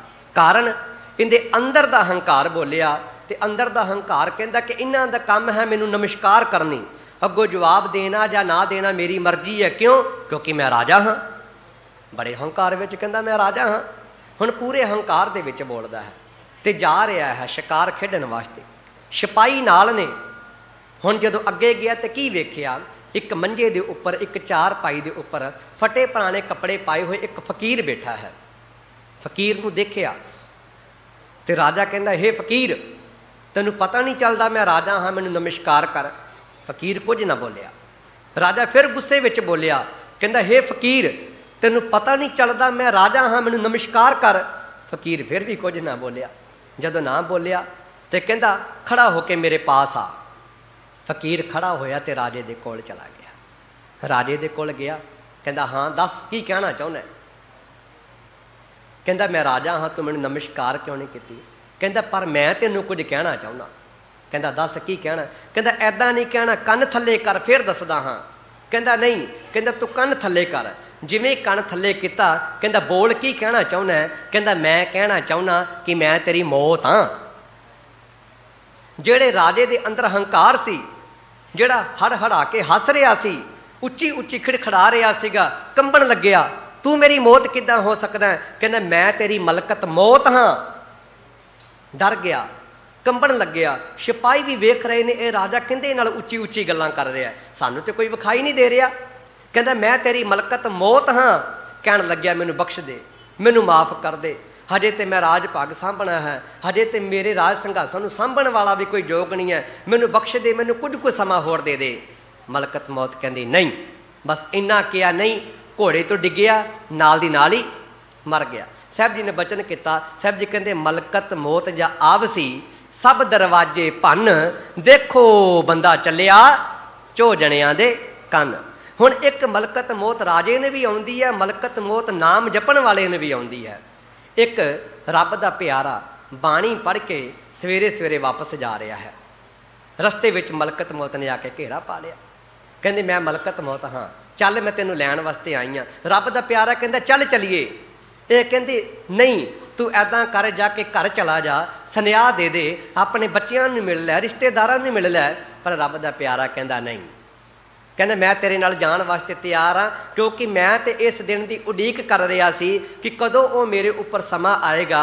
ਆਪਾਂ ਬਚਨ ਵੀ ਪੜ੍ਹਦੇ ਹਾਂ ਨਾ, ਪਹਿਲਾ ਮਰਨ ਕਬੂਲ ਜੀਵਨ ਕੀ ਛੱਡ ਆਸ। ਮੈਂ ਤੇ ਕਦੋਂ ਦਾ ਇੰਤਜ਼ਾਰ ਕਰ ਰਿਹਾ ਸੀ, ਤੂੰ ਮੈਨੂੰ ਕਦੋਂ ਲੈਣ ਵਾਸਤੇ ਆਏਂਗੀ। ਇਹ ਹੀ ਫਰਕ ਹੈ। ਇੱਕ ਰਾਜੇ ਨੂੰ ਵੀ ਮੌਤ ਆਉਂਦੀ ਹੈ, ਇੱਕ ਹੰਕਾਰੀ ਨੂੰ ਵੀ ਮੌਤ ਆਉਂਦੀ ਹੈ। ਉਹ ਮੌਤ ਨੂੰ ਵੇਖ ਕੇ ਕੰਬਦਾ ਹੈ, ਅਤੇ ਜਦੋਂ ਗੁਰੂ ਕੇ ਪਿਆਰੇ ਨੂੰ ਮੌਤ ਆਉਂਦੀ ਹੈ ਤੇ ਉਹਨਾਂ ਨੂੰ ਤੇ ਚਾਅ ਚੜ੍ਹ ਜਾਂਦਾ ਹੈ। ਕਬੀਰ ਜਿਸ ਮਰਨੇ ਤੇ ਜਗ ਡਰੈ, ਮੇਰੇ ਮਨ ਆਨੰਦ, ਮਰਨੇ ਹੀ ਤੇ ਪਾਈ ਹੈ ਪੂਰਨ ਪਰਮਾਨੰਦ। ਉਹਨਾਂ ਨੂੰ ਤੇ ਚਾਅ ਚੜ੍ਹ ਜਾਂਦਾ ਹੈ। ਇੱਕ ਡਰ ਰਿਹਾ ਹੈ, ਦੂਜੇ ਦੇ ਅੰਦਰ ਚਾਹ ਹੈ, ਦੂਜੇ ਦੇ ਅੰਦਰ ਉਤਸ਼ਾਹ ਹੈ ਕਿ ਕਦੋਂ ਮੈਂ ਆਪਣੇ ਪਿਆਰੇ ਨੂੰ ਜਾ ਕੇ ਮਿਲਾਂਗਾ, ਕਦੋਂ ਮੈਂ ਉਸ ਪਿਆਰੇ ਨੂੰ ਮਿਲਾਂਗਾ। ਇਹ ਹੀ ਫਰਕ ਹੈ। ਸੋ ਸਾਹਿਬ ਜੀ ਕਹਿਣ ਲੱਗੇ, ਕਹਿੰਦੇ ਜਿਹੜੇ ਮਨੁੱਖ ਉਸ ਪਰਮਾਤਮਾ ਦੀ ਇਬਾਦਤ ਕਰਦੇ ਹਨ, ਫਿਰ ਉਹਨਾਂ ਦਾ ਜਨਮ ਤੇ ਮਰਨ ਦਾ ਸਭ ਤੋਂ ਵੱਡਾ ਜਿਹੜਾ ਦੁੱਖ ਹੈ, ਉਹ ਦੁੱਖ ਕੱਟਿਆ ਜਾਂਦਾ ਹੈ। ਸੰਤ ਸੰਗ ਸਾਗਰ ਤਰੇ, ਜਨ ਨਾਨਕ ਸੱਚਾ ਤਾਣ। ਤੇ ਉਹ ਜਿਹੜੇ ਮਨੁੱਖ ਹਨ, ਕਹਿੰਦੇ ਸੰਤਾਂ ਮਹਾਂਪੁਰਸ਼ਾਂ ਦੇ ਸਦਕਾ, ਸਾਧ ਸੰਗਤ ਦੇ ਸਦਕਾ ਇਸ ਭਵਜਲ ਰੂਪੀ ਸੰਸਾਰ ਤੋਂ ਤਰ ਜਾਂਦੇ ਹਨ, ਕਿਉਂਕਿ ਉਹਨਾਂ ਦਾ ਅਸਲ ਆਸਰਾ, ਉਹਨਾਂ ਦਾ ਅਸਲ ਸਹਾਰਾ ਉਹ ਪਰਮਾਤਮਾ ਆਪ ਬਣ ਜਾਇਆ ਕਰਦਾ ਹੈ। ਅਤੇ ਜਿਨ੍ਹਾਂ ਦਾ ਅਸਲ ਸਹਾਰਾ ਉਹ ਪਰਮਾਤਮਾ ਹੋ ਜਾਵੇ, ਜਿਨ੍ਹਾਂ ਦੇ ਉੱਪਰ ਆਪ ਪਰਮਾਤਮਾ ਰਹਿਮਤ ਕਰਨ ਵਾਲਾ ਹੋ ਜਾਵੇ, ਫਿਰ ਉਹਨਾਂ ਨੂੰ ਕਿਸੇ ਤਰ੍ਹਾਂ ਦਾ ਵੀ ਕੋਈ ਡਰ, ਕੋਈ ਭੋ, ਕੋਈ ਦੁੱਖ ਨਹੀਂ ਰਹਿ ਜਾਂਦਾ ਹੈ। ਅੱਗੇ ਸਾਹਿਬ ਜੀ ਨੇ ਮਹੱਲਾ ਪੰਜਵਾਂ ਗੁਰੂ ਅਰਜਨ ਦੇਵ ਜੀ ਮਹਾਰਾਜ ਜੀ ਦੂਸਰਾ ਸ਼ਲੋਕ ਉਚਾਰਨ ਕਰਦੇ ਨੇ। ਸਾਹਿਬ ਜੀ ਕਹਿੰਦੇ, ਭਲਕੇ ਉੱਠ ਪਰਾਉਣਾ ਮੇਰਾ ਘਰ ਆਵੋ। ਇੱਥੇ ਪਰਾਉਣਾ ਕੋਈ ਆਮ ਨਹੀਂ ਕਿਹਾ, ਸੰਤ ਜਨ ਪਰਾਉਣਾ, ਕੋਈ ਰੱਬ ਦਾ ਪਿਆਰਾ, ਕੋਈ ਰੱਬ ਦੀ ਇਬਾਦਤ ਕਰਨ ਵਾਲਾ। ਜੇਕਰ ਕੋਈ ਸਵੇਰੇ ਉੱਠਦਿਆਂ ਸਾਰ ਕੋਈ ਗੁਰਮੁਖ ਪਿਆਰਾ, ਆਪਾਂ ਬਚਨ ਪੜ੍ਹਦੇ ਹਾਂ ਨਾ, ਕੋਈ ਜਨ ਹਰਿ ਸਿਉ ਦੇਵੈ ਜੋਰ। ਹਰ ਰੋਜ਼ ਹੀ ਅਰਦਾਸ ਵਿੱਚ ਬਚਨ ਕਰਦੇ ਹਾਂ, ਸਹੀ ਪਿਆਰੇ ਮੇਲ ਜਿਨ੍ਹਾਂ ਮਿਲਿਆ ਤੇਰਾ ਨਾਮ ਚਿੱਤੇ ਆ। ਹੇ ਮੇਰੇ ਮਾਲਕਾ, ਮੈਨੂੰ ਕੋਈ ਇੱਦਾਂ ਦਾ ਪਿਆਰਾ ਮਿਲਾ ਦੇ ਜਿਹਨੂੰ ਮਿਲ ਕੇ ਮੈਨੂੰ ਤੇਰਾ ਨਾਮ ਚੇਤੇ ਆ ਜਾਏ। ਹੇ ਮੇਰੇ ਸਤਿਗੁਰਾ, ਮੇਰਾ ਕਿਸੇ ਐਸੇ ਗੁਰਮੁਖ ਦੇ ਨਾਲ ਮੇਲ ਕਰਾ ਜਿਹਨੂੰ ਮਿਲ ਕੇ ਤੇ ਮੈਂ ਤੇਰੀ ਇਬਾਦਤ ਕਰਨ ਲੱਗ ਜਾਵਾਂ, ਜਿਹਨੂੰ ਮਿਲ ਕੇ ਮੈਂ ਸੇਵਾ ਕਰਨ ਲੱਗ ਜਾਵਾਂ, ਜਿਹਨੂੰ ਮਿਲ ਕੇ ਮੈਂ ਸਿਮਰਨ ਕਰਨ ਲੱਗ ਜਾਵਾਂ, ਮੇਰੇ ਅੰਦਰ ਵੀ ਉਤਸ਼ਾਹ ਪੈਦਾ ਹੋ ਜਾਵੇ। ਮੇਰੇ ਸਤਿਗੁਰਾ, ਮੈਨੂੰ ਕੋਈ ਇੱਦਾਂ ਦੇ ਪ੍ਰਾਹੁਣੇ ਨਾਲ ਮਿਲਾ ਦੇ। ਜੇ ਸਾਹਿਬ ਜੀ ਕਹਿੰਦੇ, ਇੱਥੇ ਲਫ਼ਜ਼ ਆ ਗਿਆ ਜੇ, ਇਫ ਕੰਡੀਸ਼ਨ ਹੈ। ਜਦੋਂ ਕਿਸੇ ਚੀਜ਼ ਦੇ ਮੂਹਰੇ ਇਫ ਆ ਜਾਂਦੀ ਹੈ ਨਾ, ਜੇ ਆ ਜਾਂਦੀ, ਉਹ ਕੰਡੀਸ਼ਨ ਬਣ ਜਾਂਦੀ। ਇਹ ਕੰਡੀਸ਼ਨ ਹੈ। ਭਲਕੇ ਉੱਠ ਪਰਾਉਣਾ ਮੇਰਾ ਘਰ ਆਵੋ। ਜੇ ਸਵੇਰੇ ਉੱਠ ਕੇ ਕੋਈ ਗੁਰਮੁਖ ਪ੍ਰਾਹੁਣਾ ਮੇਰੇ ਘਰ ਆ ਜਾਵੇ, ਫਿਰ ਮੈਂ ਕੀ ਕਰਾਂ? ਪਾਉ ਪਖਾਲਾਂ ਤਿਸ ਕੇ, ਮਨ ਤਨ ਨਿਤ ਭਾਵੋਂ। ਮੈਂ ਉਹਦੇ ਪੈਰਾਂ ਨੂੰ ਧੋਵਾਂ, ਉਹਦੇ ਚਰਨਾਂ ਨੂੰ ਮੈਂ ਸਾਫ਼ ਕਰਾਂ, ਉਹਦੇ ਮਨ ਵਿੱਚ, ਉਹਦੇ ਤਨ ਵਿੱਚ ਮੈਂ ਸਦਾ ਪਿਆਰਾ ਲੱਗਾ। ਇੱਥੇ ਇੱਕ ਬਚਨ ਹੋਰ ਸਿੱਖ ਲਈਏ ਆਪਾਂ, ਜਿੱਥੇ ਸਤਿਗੁਰਾਂ ਦੀ ਸੇਵਾ ਦੇ ਨਾਲ ਜੁੜਨਾ ਹੈ, ਉੱਥੇ ਗੁਰੂ ਕੇ ਪਿਆਰਿਆਂ ਦੀ ਸੇਵਾ ਵੀ ਕਰਨੀ ਹੈ। ਉੱਥੇ ਗੁਰੂ ਕੇ ਪਿਆਰਿਆਂ ਦੀ ਵੀ ਸੇਵਾ ਕਰੀਏ ਆਪਾਂ। ਕੋਈ ਕਰਨੀ ਵਾਲਾ ਮਹਾਂਪੁਰਸ਼ ਮਹਾਤਮਾ, ਸੰਤ ਜਨ ਮਹਾਤਮਾ, ਜਿਹੜਾ ਸਾਨੂੰ ਰੱਬ ਦੇ ਨਾਲ ਜੋੜਦਾ ਹੈ, ਅਸੀਂ ਸਦਾ ਉਹਦੇ ਵੀ ਚਰਨਾਂ ਦੀ ਸੇਵਾ ਕਰੀਏ। ਮਨ ਵਿੱਚ ਤੇ ਤਨ ਵਿੱਚ ਅਸੀਂ ਉਹਦੇ ਨਾਲ ਪਿਆਰ ਪਾਈਏ, ਤਾਂ ਜੋ ਅਸੀਂ ਉਹਨੂੰ ਪਿਆਰੇ ਲੱਗੀਏ। ਇਹ ਬੜਾ ਜ਼ਰੂਰੀ ਹੈ। ਅੱਜ ਦੇ ਸਮੇਂ ਵਿੱਚ ਨਾ ਸਾਡੇ ਅੰਦਰੋਂ ਇੱਕ ਚੀਜ਼ ਖਤਮ ਹੁੰਦੀ ਜਾ ਰਹੀ ਹੈ। ਉਹ ਲਫ਼ਜ਼ ਕੀ ਹੈ? ਸ਼ਰਧਾ। ਅਸੀਂ ਜਿਵੇਂ ਜਿਵੇਂ ਐਜੂਕੇਸ਼ਨ ਦੇ ਦੌਰ ਵਿੱਚ ਵੱਧਦੇ ਜਾ ਰਹੇ ਹਾਂ ਨਾ, ਜਿਵੇਂ ਜਿਵੇਂ ਅਸੀਂ ਪੜ੍ਹਾਈ ਵੱਲੇ ਵੱਧਦੇ ਜਾ ਰਹੇ ਹਾਂ, ਕੋਈ ਦੋਰਾਵਾਂ ਨਹੀਂ। ਸਾਡੇ ਬੱਚੇ ਬੜੇ ਪੜ੍ਹ ਲਿਖ ਗਏ ਨੇ, ਉਹਨਾਂ ਨੇ ਬੜੀਆਂ ਵੱਡੀਆਂ ਡਿਗਰੀਆਂ ਪ੍ਰਾਪਤ ਕਰ ਲਈਆਂ, MNC ਕੰਪਨੀਆਂ ਵਿੱਚ ਉਹ ਜੋਬ ਕਰਨ ਲੱਗ ਗਏ ਨੇ।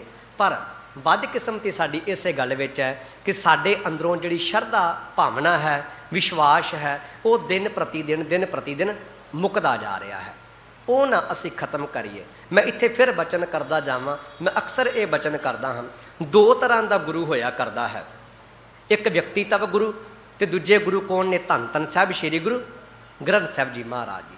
ਵਿਅਕਤੀਤਵ ਗੁਰੂ ਕੌਣ ਹੈ? ਜਿਹੜਾ ਸਾਨੂੰ ਸ਼ਬਦ ਗੁਰੂ ਦੇ ਗਿਆਨ ਨਾਲ ਜੋੜ ਦੇਵੇ, ਜਿਹੜਾ ਗੁਰੂ ਗ੍ਰੰਥ ਸਾਹਿਬ ਦੀ ਵਿਚਾਰਧਾਰਾ ਨਾਲ ਸਾਨੂੰ ਜੋੜ ਦੇਵੇ, ਉਹ ਵਿਅਕਤੀ ਤਬ ਗੁਰੂ ਹੈ।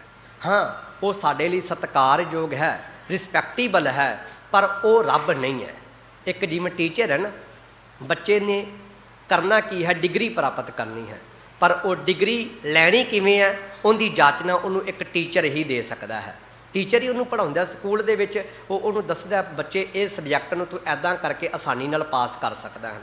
ਗੁਰੂ ਗ੍ਰੰਥ ਸਾਹਿਬ ਦੀ ਜਿਹੜੀ ਬਾਣੀ ਹੈ, ਇਹ ਅਗਾਧ ਬੋਧ ਬਾਣੀ ਹੈ, ਇਹ ਨਿਰੰਕਾਰ ਦੇ ਘਰ ਦੀ ਬਾਣੀ ਹੈ। ਲੋਕ ਜਾਣੇ ਇਹ ਗੀਤ ਹੈ, ਇਹ ਤੋਂ ਬ੍ਰਹਮ ਵਿਚਾਰ, ਇਹ ਬ੍ਰਹਮ ਦੇ ਘਰ ਦੀ ਬਾਣੀ ਹੈ। ਤੇ ਹੁਣ ਉਸ ਬ੍ਰਹਮ ਦੇ ਘਰ ਦੀ ਬਾਣੀ ਨੂੰ ਸਮਝਣ ਵਾਸਤੇ ਵਿਅਕਤੀਤਵ ਗੁਰੂ ਦਾ ਹੋਣਾ ਬੜਾ ਜ਼ਿਆਦਾ ਜ਼ਰੂਰੀ ਹੈ। ਵਿਅਕਤੀਤਵ ਗੁਰੂ ਸਾਨੂੰ ਸ਼ਬਦ ਗੁਰੂ ਦੀ ਵਿਚਾਰ ਦੇ ਨਾਲ ਜੋੜਦਾ ਹੈ। ਪਰ ਹਾਂ, ਵਿਅਕਤੀਤਵ ਗੁਰੂ ਨੂੰ ਵਿਅਕਤੀਤਵ ਹੀ ਕਰਕੇ ਮੰਨੀਏ, ਉਹਨੂੰ ਰੱਬ ਬਣਾਉਣ ਦੀ ਲੋੜ ਨਹੀਂ ਹੈ। ਉਹਦਾ ਸਤਿਕਾਰ ਕਰੋ, ਉਹਦੀ ਰਿਸਪੈਕਟ ਕਰੋ, ਉਹਨੂੰ ਬਣਦਾ ਉਹਦਾ ਆਦਰ ਦਿਓ, ਉਹਨੂੰ ਬਣਦਾ ਉਹਦਾ ਧਨ ਦਿਓ, ਜਿਹੜੀ ਚੀਜ਼ ਦੀ ਉਹਨੂੰ ਲੋੜ ਹੈ ਉਹ ਦਿਓ। ਪਰ ਸਾਡੇ ਲਈ ਬਚਨ ਕੀ ਹੈ? ਸਭ ਸਿੱਖਣ ਕੋ ਹੁਕਮ ਹੈ, ਗੁਰੂ ਮਾਨਿਓ ਗ੍ਰੰਥ। ਤੇ ਸਾਡੇ ਗੁਰੂ ਕੌਣ ਨੇ? ਗੁਰੂ ਗ੍ਰੰਥ ਸਾਹਿਬ ਜੀ ਨੇ। ਗੁਰੂ ਗ੍ਰੰਥ ਸਾਹਿਬ ਜੀ ਨੂੰ ਹੀ ਮੰਨ ਕੇ ਚੱਲਣਾ ਹੈ, ਪਰ ਰਿਸਪੈਕਟ ਅਸੀਂ ਵਿਅਕਤੀਤਵ ਗੁਰੂ ਦੀ ਵੀ ਕਰਨੀ ਹੈ। ਸੋ ਦੋਨੇ ਤਰ੍ਹਾਂ ਦਾ ਸਾਡੇ ਕੋਲ ਇਹ ਗੁਰੂ ਨੇ। ਤੇ ਹੁਣ ਇੱਥੇ ਸਾਹਿਬ ਜੀ ਨੇ ਇਹ ਹੀ ਜ਼ਿਕਰ ਕੀਤਾ, ਕਹਿੰਦੇ ਕੋਈ ਸੰਤ ਜਨ ਮਹਾਤਮਾ, ਕੋਈ ਕਰਨੀ ਵਾਲਾ, ਜਿਹੜਾ ਮੈਨੂੰ ਮੇਰੇ ਗੁਰੂ ਦੇ ਨਾਲ ਜੋੜ ਦਿੰਦਾ ਹੈ, ਜਿਹੜਾ ਮੈਨੂੰ ਪਰਮਾਤਮਾ ਦੀ ਇਬਾਦਤ ਦੇ ਨਾਲ ਜੋੜ ਦਿੰਦਾ ਹੈ। ਪਾਉ ਪਖਾਲਾਂ ਤਿਸਕੇ ਮਨ ਤਨ ਨਿਤ ਭਾਵੋਂ, ਮੈਂ ਉਹਦੇ ਚਰਨਾਂ ਦੀ ਸੇਵਾ ਕਰਾਂ, ਮੈਂ ਉਹਦੇ ਮਨ ਵਿੱਚ, ਉਹਦੇ ਤਨ ਵਿੱਚ ਚੰਗਾ ਲੱਗਾ। ਚੰਗਾ ਲੱਗਣ ਦਾ ਮੀਨਿੰਗ ਹੀ ਇਹ ਹੈ ਕਿ ਮੈਂ ਉਹ ਕਾਰਜ ਕਰਾਂ ਜਿਹੜੇ ਉਹਨੂੰ ਚੰਗੇ ਲੱਗਣ। ਤੇ ਮੇਰਾ ਉਹ ਕੀਤਾ ਹੋਇਆ ਕਿਸ ਕੰਮ ਦਾ ਜਿਹੜਾ ਮੇਰੇ ਸਤਿਗੁਰਾਂ ਨੂੰ ਚੰਗਾ ਹੀ ਨਹੀਂ ਲੱਗਦਾ, ਮੇਰੇ ਗੁਰੂ ਨੂੰ ਚੰਗਾ ਹੀ ਨਹੀਂ ਲੱਗਦਾ। ਕਹਿਣ ਤੋਂ ਮੁਰਾਦ ਅਸੀਂ ਉਹੀ ਕੰਮ ਸਾਨੂੰ ਸ਼ੋਭਦੇ ਹਨ, ਸਾਨੂੰ ਉਹੀ ਕਾਰਜ ਚੰਗੇ ਲੱਗਦੇ ਹਨ ਜਿਹੜੇ ਕਾਰਜ ਵਿੱਚ ਮੇਰਾ ਸਤਿਗੁਰੂ ਆਪ ਵਰਤਦਾ ਹੈ। ਤੇ ਜਿਹੜੇ ਕਾਰਜ ਵਿੱਚ ਸਤਿਗੁਰੂ ਆਪ ਵਰਤੇਗਾ ਨਾ, ਤੇ ਉਸ ਕਾਰਜ ਦੇ ਪਰਥਾਏ ਆਪਾਂ ਇਹ ਗੱਲ ਕਹਿ ਸਕਦੇ ਹਾਂ, ਸੰਤਾਂ ਕੇ ਕਾਰਜ ਹਰ ਕੰਮ ਕਰਾਵਣ। ਉਹਨਾਂ ਦੇ ਕੰਮ ਵੀ ਫਿਰ ਪਰਮਾਤਮਾ ਆਪ ਹੀ ਕਰਾਉਣ ਵਾਸਤੇ ਆਏਗਾ, ਸਾਨੂੰ ਕਰਨਾ ਹੀ ਨਹੀਂ ਪਏਗਾ, ਜਿਹੜਾ ਕੰਮ ਮੇਰੇ ਸਤਿਗੁਰਾਂ ਨੂੰ ਚੰਗਾ ਲੱਗੇਗਾ। ਹੁਣ ਸਾਨੂੰ ਇਹ ਪਤਾ ਕਰਨਾ ਪਏਗਾ ਕਿ ਸਤਿਗੁਰੂ ਨੂੰ ਮੇਰਾ ਕਿਹੜਾ ਕੰਮ ਚੰਗਾ ਲੱਗਦਾ ਹੈ ਤੇ ਕਿਹੜਾ ਚੰਗਾ ਨਹੀਂ ਲੱਗਦਾ। ਇਹ ਹੁਣ ਸਾਨੂੰ ਕਿਵੇਂ ਪਤਾ ਚੱਲੇਗਾ? ਸਾਡੇ ਕੋਲ ਪਹਿਲਾ ਸ਼ਬਦ ਹੈ ਅਰਦਾਸ, ਬੇਨਤੀ। ਸੰਸਾਰ ਭਰ ਵਿੱਚ ਜਿੰਨਾ ਮਰਜ਼ੀ ਕੋਈ ਕੰਮ ਰੁਕਿਆ ਹੋਵੇ, ਇਹ ਬਚਨ ਪਾਲ ਲੈਣਾ, ਜਿੰਨਾ ਮਰਜ਼ੀ ਕੋਈ ਕੰਮ ਰੁਕਿਆ ਹੋਵੇ, ਸਾਡੇ ਕੋਲ ਇੱਕ ਚੌਥੀ ਬਾਣੀ ਹੈ ਨਿਤਨੇਮ ਦੀ, ਜਿਹਨੂੰ ਅਸੀਂ ਕਹਿੰਦੇ ਹਾਂ ਚੌਪਈ ਸਾਹਿਬ ਦੀ ਬਾਣੀ।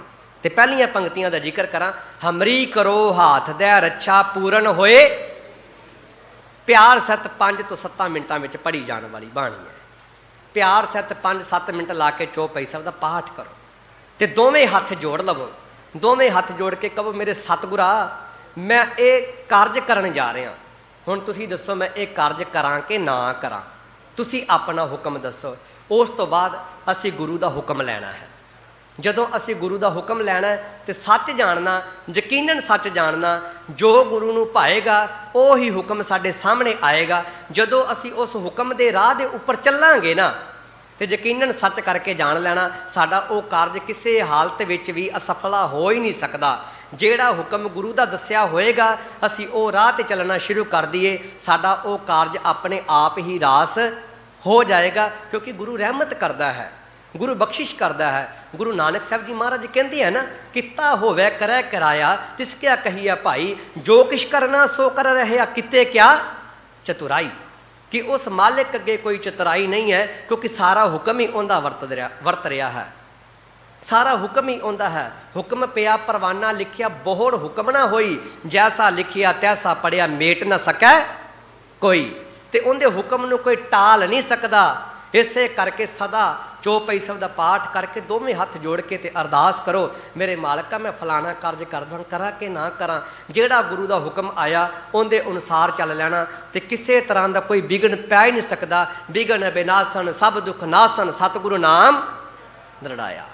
ਕਹਿੰਦੇ ਜਿੰਨੇ ਸਤਿਗੁਰ ਦੇ ਨਾਮ ਨੂੰ ਦ੍ਰਿੜ ਕਰ ਲਿਆ ਨਾ, ਉਹਦੇ ਸਾਰੇ ਵਿਘਨਾਂ ਦਾ ਕਹਿੰਦੇ ਨਾਸ਼ ਹੀ ਹੋ ਜਾਏਗਾ, ਉਹਦੇ ਸਾਰੇ ਦੁੱਖਾਂ ਤਕਲੀਫਾਂ ਦਾ ਕਹਿੰਦੇ ਨਾਸ਼ ਹੋ ਜਾਏਗਾ। ਸੋ ਇਸੇ ਕਰਕੇ ਮੈਂ ਕਾਰਜ ਉਹ ਕਰਨਾ ਜਿਹੜੇ ਮੇਰੇ ਸਤਿਗੁਰੂ ਨੂੰ ਭਾਉਂਦਾ ਹੈ, ਜਿਹਦੇ ਨਾਲ ਮੈਂ ਆਪਦੇ ਸਤਿਗੁਰੂ ਨੂੰ ਚੰਗਾ ਲੱਗਦਾ ਹਾਂ। ਨਾਮ ਸੁਣੇ ਨਾਮ ਸੰਗ੍ਰਹਿ, ਨਾਮੇ ਲਈ ਬੁਲਾਵੋ। ਇਸੇ ਕਰਕੇ ਸਾਹਿਬ ਜੀ ਕਹਿੰਦੇ ਨਾਮ ਨੂੰ ਹੀ ਸੁਣੋ, ਰੱਬੀ ਸਿਫਤ ਸਲਾਹ ਨੂੰ ਹੀ ਸੁਣੋ, ਭਾਵ ਨਾਮ ਨੂੰ ਸੁਣੋ, ਤੇ ਨਾਮ ਰੂਪੀ ਹੀ ਧਨ ਇਕੱਠਾ ਕਰੋ।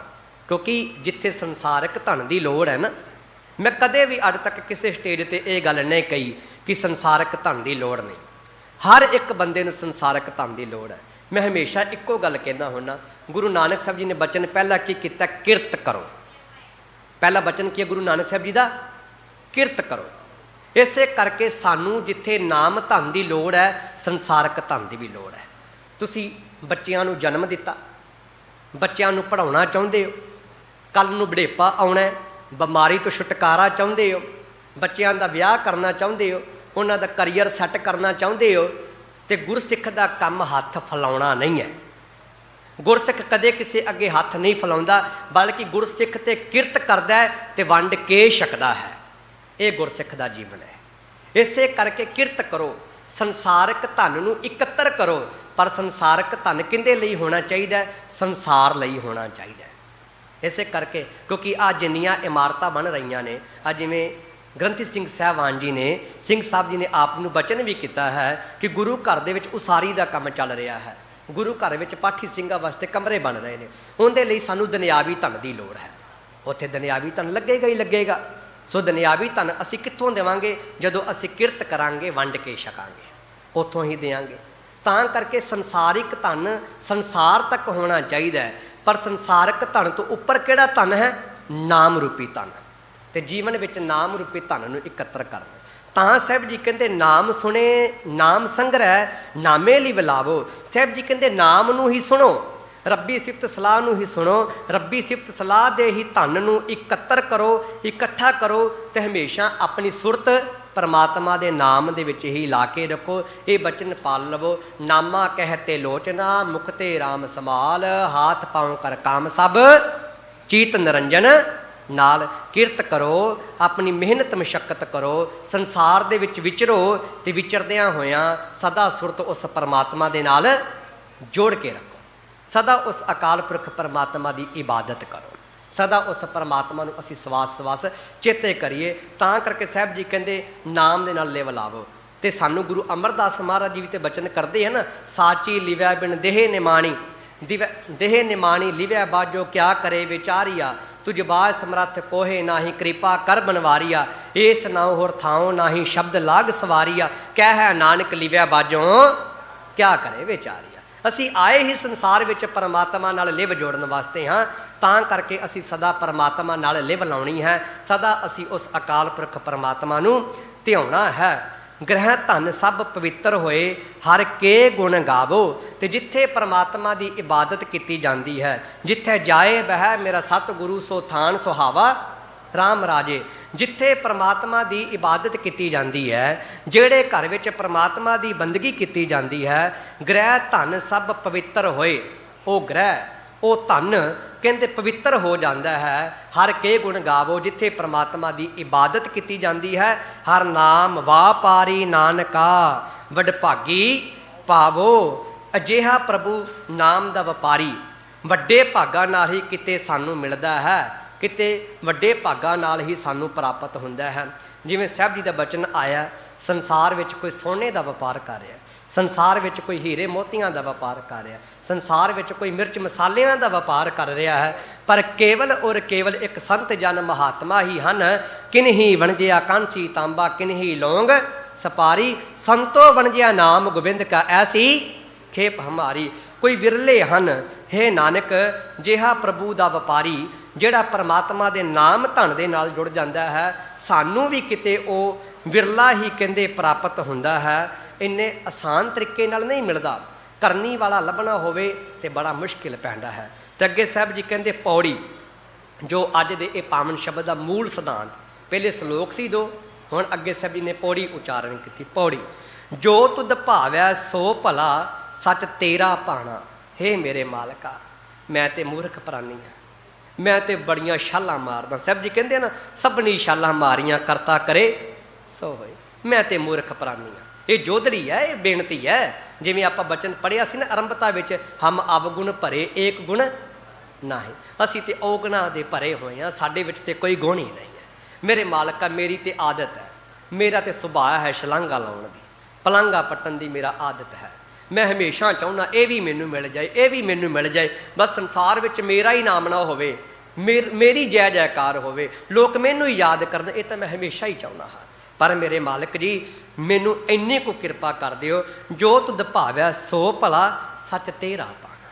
ਮੇਰੇ ਮਾਲਕ ਜੀ ਜੋ ਤੈਨੂੰ ਭਾਉਂਦਾ ਹੈ, ਜੋ ਤੈਨੂੰ ਚੰਗਾ ਲੱਗਦਾ ਹੈ, ਮੇਰੇ ਮਾਲਕ ਜੀ ਜੋ ਤੁਹਾਨੂੰ ਭਾਉਂਦਾ ਹੈ, ਤੇਰਾ ਭਾਉਣਾ ਭਾਉਂਦਾ ਹੈ, ਉਹ ਹੀ ਭਲਾ ਹੈ। ਭਾਵੇਂ ਮੈਨੂੰ ਵੀ ਤੇਰਾ ਭਾਣਾ ਚੰਗਾ ਲੱਗਣ ਲੱਗ ਜਾਏ। ਮੈਂ ਵੀ ਇਹ ਬਚਨ ਸਿੱਖ ਲਵਾਂ। ਕਿਹੜਾ ਬਚਨ ਮੈਂ ਸਿੱਖਣਾ ਹੈ? ਹੁਕਮ ਰਜਾਈ ਚੱਲਣਾ ਨਾਨਕ ਲਿਖਿਆ ਨਾਲ, ਕਿ ਮੈਂ ਤੇਰੇ ਹੁਕਮ ਵਿੱਚ, ਤੇਰੀ ਰਜਾ ਦੇ ਵਿੱਚ ਚੱਲਾਂ, ਮੈਂ ਇਹ ਸਿੱਖ ਲਵਾਂ।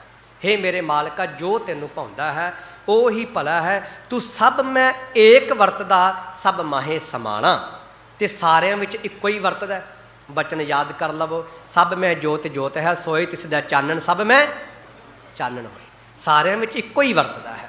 ਇਸੇ ਕਰਕੇ ਸਾਰਿਆਂ ਵਿੱਚ ਇੱਕੋ ਹੀ ਵਰਤਦਾ ਹੈ, ਸਭ ਵਿੱਚ ਇੱਕੋ ਹੀ ਵਿਆਪਕ ਹੈ, ਤੇ ਸਾਰਿਆਂ ਵਿੱਚ ਸਮਾਇਆ ਵੀ ਉਹ ਇੱਕੋ ਹੀ ਹੋਇਆ ਹੈ। ਹਰ ਵਿੱਚ ਇੱਕੋ ਸਮਾਇਆ, ਹੋਰ ਦੂਜਾ ਹੈ ਹੀ ਨਹੀਂਗਾ। ਜਦ ਉਹਨੂੰ ਪੈਦਾ ਕਰਨ ਵਾਲੀ ਮਾਂ ਨਹੀਂ ਹੋਈ, ਜਦ ਉਹਨੂੰ ਪੈਦਾ ਕਰਨ ਵਾਲਾ ਕੋਈ ਅੱਜ ਤੱਕ ਬਾਪ ਨਹੀਂ ਹੋਇਆ, ਫਿਰ ਉਹਦੇ ਵਰਗਾ ਦੂਜਾ ਹੋ ਵੀ ਕਿਵੇਂ ਸਕਦਾ? ਉਹ ਅਜੂਨੀ ਹੈ, ਜੁਨਾ ਤੋਂ ਰਹਿਤ ਹੈ, ਸਹਿਭੰ, ਆਪਣੇ ਆਪ ਤੋਂ ਪੈਦਾ ਹੋਣ ਵਾਲਾ ਹੈ। ਤਾਂ ਕਰਕੇ ਉਹ ਇੱਕੋ ਹੀ ਹਰ ਇੱਕ ਥਾਂ 'ਤੇ ਵਿਆਪਕ ਹੈ, ਤੇ ਸਾਰਿਆਂ ਵਿੱਚ ਇੱਕੋ ਹੀ ਸਮਾਇਆ ਹੋਇਆ ਹੈ। ਥਾਂ ਥਨੰਤਰ ਰਵ ਰਿਹਾ ਜੀ ਅੰਦਰੇ ਜਾਣਾ, ਤੂੰ ਹਰੇਕ ਥਾਂ ਦੇ ਉੱਪਰ ਮੇਰੇ ਮਾਲਕਾ ਮੌਜੂਦ ਹੈ। ਕੋਈ ਸੰਸਾਰ ਦਾ ਐਸਾ ਕੋਨਾ ਹੀ ਨਹੀਂ ਹੈ ਜਿੱਥੇ ਪਰਮਾਤਮਾ ਮੌਜੂਦ ਨਹੀਂ ਹੈ। ਸਭ ਜੀਵਾਂ ਦੇ ਅੰਦਰ ਤੂੰ ਜਾਣਿਆ ਜਾਂਦਾ ਹੈ, ਹਰ ਇੱਕ ਦੇ ਅੰਦਰ। ਇਹ ਜਿੰਨੇ ਵੀ ਜੀ ਜੰਤੂ ਹਨ, ਜੀ ਜੰਤ ਤੇਰੇ ਧਾਰੇ ਪ੍ਰਭ ਡੋਰੀ ਹਾਥ, ਸਾਰਾ ਕੁਝ ਹੀ ਤੇ ਤੇਰਾ ਹੀ ਹੈ ਨਾ। ਹਰ ਇੱਕ ਦੇ ਵਿੱਚ ਤੂੰ ਹੀ ਤੇ ਹੈ। ਆ ਜਿੰਨਾ ਕੁਝ ਹੈ, 84 ਲੱਖ ਜੂਨ ਕਿੰਦੀ ਬਣਾਈ ਹੈ? ਤੇਰੀ ਤੇ ਬਣਾਈ ਹੋਈ ਹੈ। ਰੰਗੀ ਰੰਗੀ ਭਾਤੀ ਕਰ ਕਰ ਜਿਨਸੀ ਮਾਇਆ ਜਿਨ ਉਪਾਈ, ਕਰ ਕਰ ਦੇਖਿਆ ਕੀਤਾ ਆਪਣਾ ਜਿਉਂ ਤਿਸ ਦੀ ਵਡਿਆਈ। ਆ ਸਾਰਾ ਕੁਝ ਉਹਦਾ ਹੀ ਤੇ ਹੈ। ਭਾਂਤ ਭਾਂਤ ਦੇ ਇਹ ਜੀਵ ਬਣਾਏ, ਤੇ ਫਿਰ ਇਹਨਾਂ ਵਿੱਚ ਟਿਕਾਣਾ ਵੀ ਪ੍ਰਭੂ ਨੇ ਆਪ ਹੀ ਕੀਤਾ ਹੈ। ਪਹਿਲ ਪੁਰੀਏ ਪੁੰਡਰਕ ਬਣਾ ਤਾਚੇ ਹੰਸਾ, ਸਗਲੇ ਜਨਾ ਕ੍ਰਿਸ਼ਨਾ ਤੇ ਜਾਨੂ ਹਰ, ਹਰ ਨਾ ਚੰਤੀ ਨਾਚਣਾ। ਆ ਪਹਿਲੇ ਪਰਮਾਤਮਾ ਨੇ ਸਾਰੀ ਸ੍ਰਿਸ਼ਟੀ ਬਣਾਈ, ਫਿਰ ਆਪ ਹੀ ਮਾਇਆ ਬਣਾਈ, ਤੇ ਫਿਰ ਨਿਵਾਸ ਵੀ ਵਿੱਚ ਪਰਮਾਤਮਾ ਨੇ ਆਪ ਹੀ ਕੀਤਾ। ਇਸੇ ਕਰਕੇ ਉਹ ਆਪ ਹੀ ਸਾਰੇ ਜੀਵਾਂ ਵਿੱਚ ਜਾਣਿਆ ਜਾਂਦਾ ਹੈ। ਸਾਧ ਸੰਗ ਮਿਲ ਪਾਈਐ ਮਨ ਸੱਚੇ ਭਾਣਾ। ਤੇ ਕਹਿੰਦੇ ਹੁਣ ਜੇ ਉਸ ਪ੍ਰਭੂ ਨੂੰ ਪਾਉਣਾ ਹੋਵੇ ਤੇ ਕਿਵੇਂ ਪਾਇਆ ਜਾ ਸਕਦਾ ਹੈ? ਤੇ ਬਚਨ ਕੀਤਾ ਸਾਧ ਸੰਗ।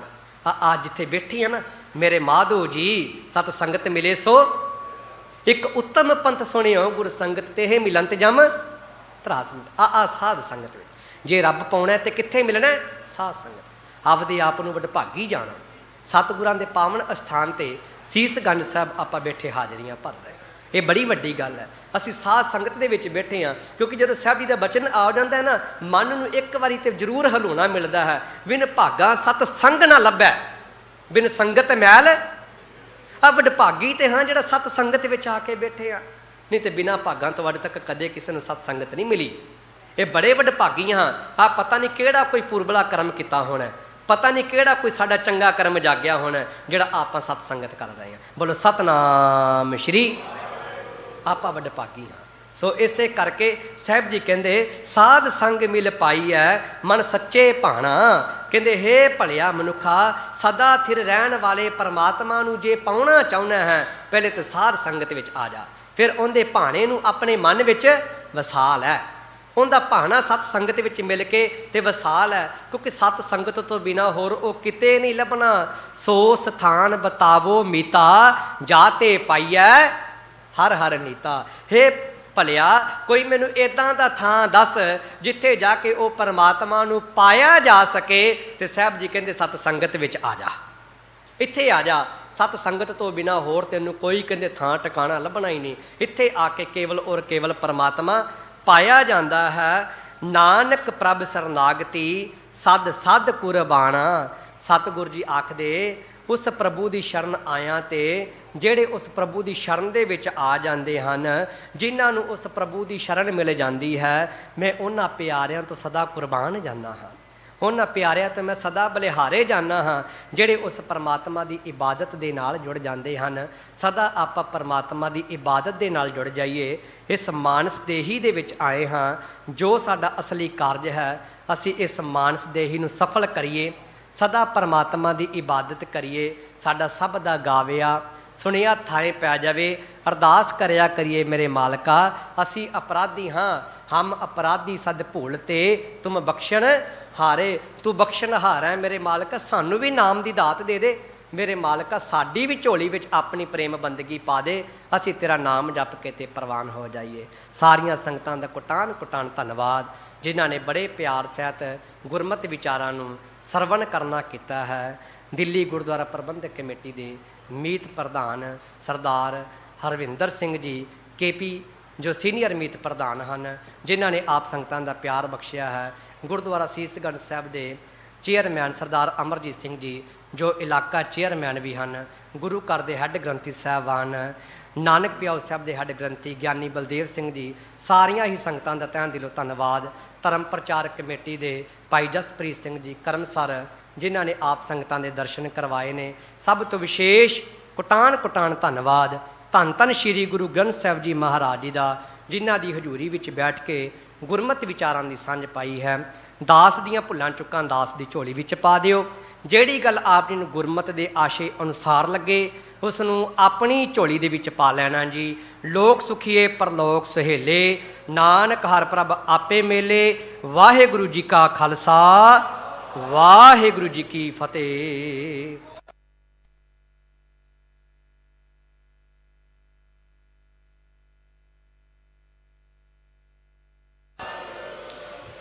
ਵਾਹਿਗੁਰੂ ਵਾਹਿਗੁਰੂ।